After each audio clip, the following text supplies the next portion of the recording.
Changement d'époque, changement de décor. Place à un autre style de paysage.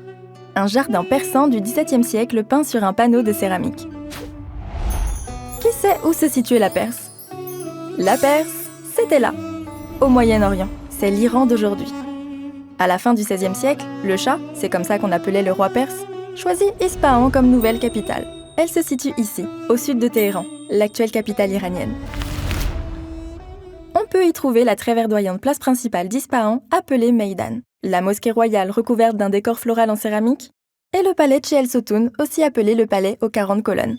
Notre panneau en céramique a probablement décoré une salle de ce palais royal. La Perse est en terre d'islam, et là-bas, les jardins sont perçus comme une sorte de paradis sur terre.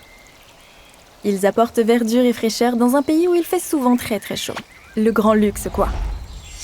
Dans ce jardin fertile, deux hommes sont assis au pied d'un arbre bleu. Ils sont vêtus comme des princes, avec un turban sur la tête et même une petite aigrette. Ils profitent de l'instant pour faire de la poésie. Comme la chasse ou l'art de la guerre, la poésie fait partie de l'éducation des princes persans.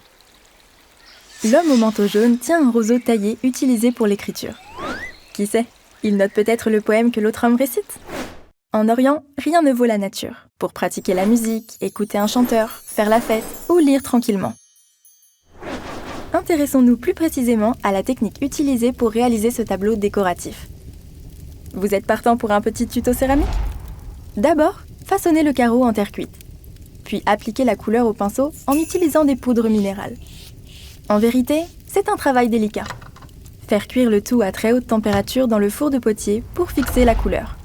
Et voilà donc le résultat. Bon, forcément, ça rend mieux une fois assemblé. Maintenant que vous êtes super calé en céramique, place à un petit jeu. Comme tout objet fabriqué en terre et durci par la cuisson est nommé céramique, on trouve des vestiges de cet art depuis la préhistoire. Alors, parmi ces céramiques du monde entier, saurez-vous reconnaître l'œuvre égyptienne?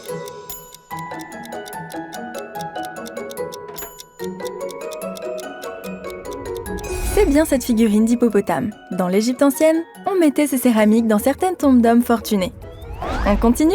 Combien comptez-vous de récipients pouvant contenir du liquide? Attention, il y a un piège. La pile de vaisselle est une sculpture contemporaine d'Armand. Elle n'est pas destinée à contenir du liquide, heureusement. Tic-tac, tic-tac. 4, c'était facile. Allez, une petite dernière. Combien y a-t-il de céramiques représentant des animaux? Attention, on ne triche pas. Il y en a 6. Il y a en effet un hippopotame, un éléphant, un serpent, un cerf, un lion et un dragon. Comment ça n'existe pas les dragons?